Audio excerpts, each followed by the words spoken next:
안녕하세요. 다정한 남걱정 다락방TV입니다. 오늘도 저의 다락을 찾아주셔서 감사드리고요.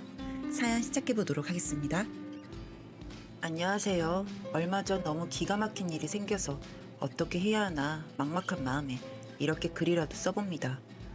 누구에게 말하기도 창피하고 그렇다고 저 혼자 감싸안고 끙끙대기에는 가슴이 답답해서 터질 것 같아 글을 쓰며 하소연이라도 하고 싶어 부끄럽지만 이렇게 글을 써봅니다. 저와 제 아내는 대학교 CC로 만나 2년 연애 중에 뜻하지 않게 지금의 첫째를 가지게 되어 없는 형편이었지만 이대로 헤어지게 된다면 또다시 이런 여자를 만나지 못할 것만 같아 결혼을 결심하게 되었습니다. 첫째 임신 소식을 듣고서는 하늘이 노랗고 어떻게 책임을 져야 하나 막막하기만 했지만 이제는 그때 이 아이를 포기했으면 이렇게 예쁜 딸이 어디 있을까 싶을 정도로 마냥 예쁘고 사랑스럽기만 하네요. 그 당시에 전 취업 준비생이었고 평범한 지방대를 재학 중이라 정말 미래가 불투명했었죠. 저희 부모님은 연신 처갓집에 미안하다며 고개를 못 드셨고 지금은 저의 편인 장인 장모님께서도 그땐 저를 어찌나 반대하시던지 결혼 허락을 받기 위해서 얼마나 울었는지 모릅니다. 다행히 장인어른께서 불쌍히 저를 여기셨는지 결국에는 허락을 해주셨고 형편이 어려운 저희 집을 배려해 처갓집에 들어와 살게 해주셔서 신혼집이나 기타 돈 들어가는 일은 적게 해서 신혼생활을 하게 되었습니다. 아무래도 처건살이라 신혼생활이 편하지 않았고 저도 부침성이 좋은 성격은 아니라 꽤 오랫동안 처갓집을 어려워했지만 그래도 같이 살면서 자주 얼굴도 보고 아이가 태어나면서 집안에 이야깃거리가 많아지다 보니 어느덧 저희 부모님처럼 편해지는 순간이 오더군요. 그러다 아이가 3살이 될 무렵에 저도 어느 정도 직장 내에서 자리가 잡혀 지금의 집으로 분가를 하게 되었습니다. 나오면서 그동안 거두어주시고 챙겨주셔서 너무 감사하다고 장모님 손을 잡고 한바탕 울음을 쏟아내며 나왔네요. 분가라고는 하지만 처갓집에서 그리 멀지 않은 곳에 집을 구한 터라 지금도 주말이면 서로 왕래를 자주 하는 편입니다. 그렇게 분가를 하고 막상 생활을 하다 보니 그동안 얼마나 처갓집에서 저희에게 큰 배려를 해주셨는지 알겠더군요. 처갓집에서 생활을 하면서도 식비다 월세다 조금씩 챙겨드리기는 했지만 나와서 살아보니 그 금액으로는 택도 없는 적은 금액이란 걸 알았습니다. 세 식구가 사는데 식비며 생필품비며 대출 이자의 공과금에 정말 돈이 이리저리 새어나가는 게 너무 많더라고요. 그 즈음에서 아이도 어린이집에 다니고 아내도 어려운 살림에 도움이 되어보겠다고 직장을 알아보더군요. 마음 같아서는 직장 다니지 말고 집에서 편히 쉬면서 취미생활도 하고 그렇게 지내라고 말하고 싶었지만 차마 통장 잔고를 보면 말 꺼내는 게 어렵더라고요. 막상 아내가 취업을 하려고 알아보니 경기가 확실히 안 좋긴 한가 봅니다. 금방이라도 구할 줄 알았던 직장이 서류를 내고 연락이 오는 것이 정말 없더군요. 3개월쯤 지나자 아내도 지치고 저도 그런 아내를 바라보면서 괜히 제가 능력이 부족해서 이렇게 아내를 힘들게 만드나 싶어 괴롭기도 하고요. 그러다 아내의 대학 동기가 자신이 다니는 직장에 자리가 생겨 아내에게 근무를 해보면 어떨 것 같냐는 제안이 왔습니다.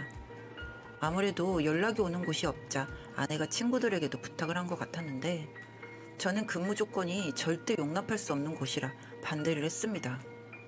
근무 조건이라는 게 직장에 있는 위치가 저희가 거주하는 지역이 아닌 대구에서 근무를 해야 한다고 합니다. 참고로 저희 집은 대전입니다. 뭐 KTX 타면 30분이면 가고 차로 가도 1시간 반이면 도착하는 거리이지만 떨어져 지내야 한다는 게 마음에 걸렸습니다. 한 번도 떨어져 지내는 걸 생각도 하지 않았던 터라 어린 첫째도 그렇고 무조건 반대를 했습니다. 하지만 아내는 어렵게 생긴 기회이기도 하고 대학 시절의 전공을 살릴 수 있다는 자리이기도 했으며 무엇보다 졸업과 동시에 결혼을 했기 때문에 주변 친구나 동기들은 다들 바쁘게 직장 생활을 하는데 자기는 한 번도 해보지 못한 직장 생활에 대한 미련이 많이 남았나 봅니다. 더구나 친했던 동기가 있는 직장이라고 하니 적응하는데도 어렵지 않다고 생각해서 꼭 그 직장을 다니고 싶다고 버티더라고요. 처음 며칠은 그 문제로 매일을 다퉜습니다.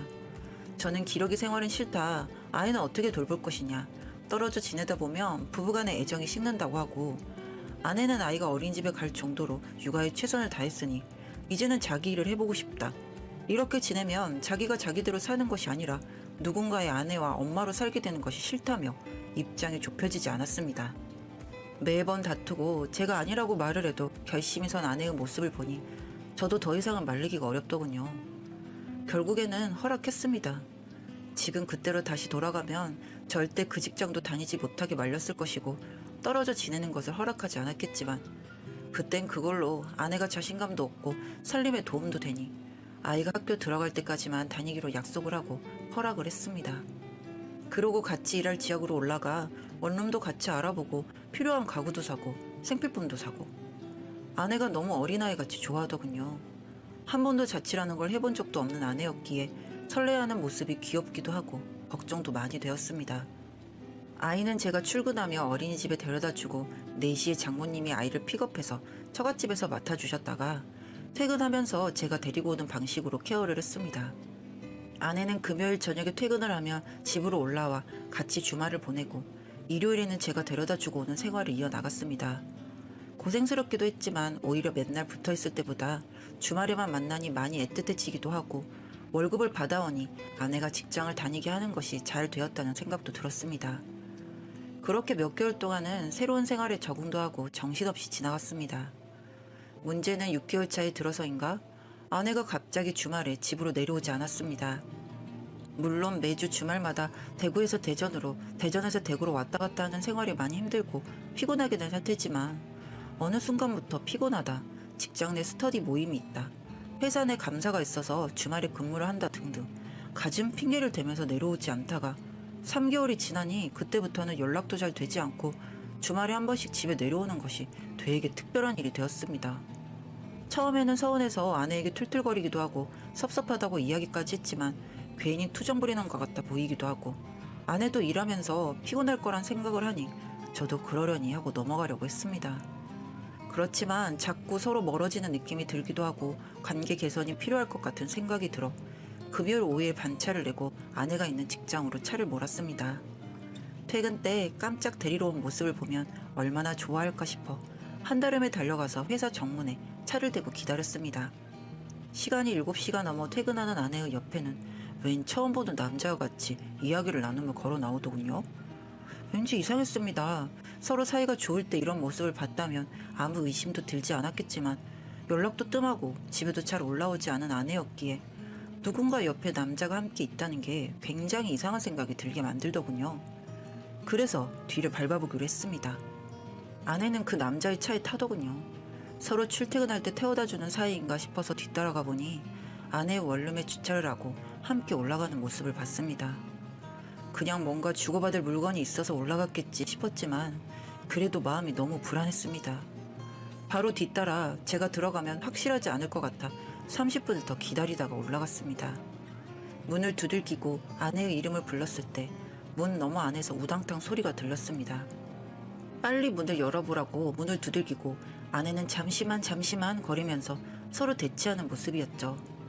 그렇게 5분을 문을 두들기다가 방에 들어가서 본 모습은 아까 같이 회사에서 걸어 나오던 남자가 무릎을 꿇고 있는 모습이었습니다. 처음부터 다 보고 따라왔지만 막상 눈앞에 둘을 보니 피가 끓었습니다.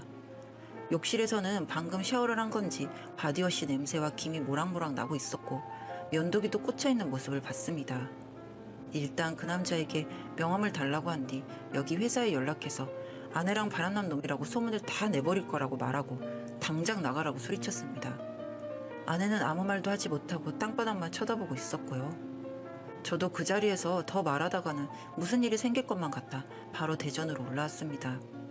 불과 3일 전에 일어난 일입니다. 아내는 잘못했다는 장문의 카톡만 와 있었고 아직 누구에게도 말하지 못했습니다. 어디서부터 어떻게 풀어야 할지 막막하고 답답해서 이렇게 글을 써봤습니다.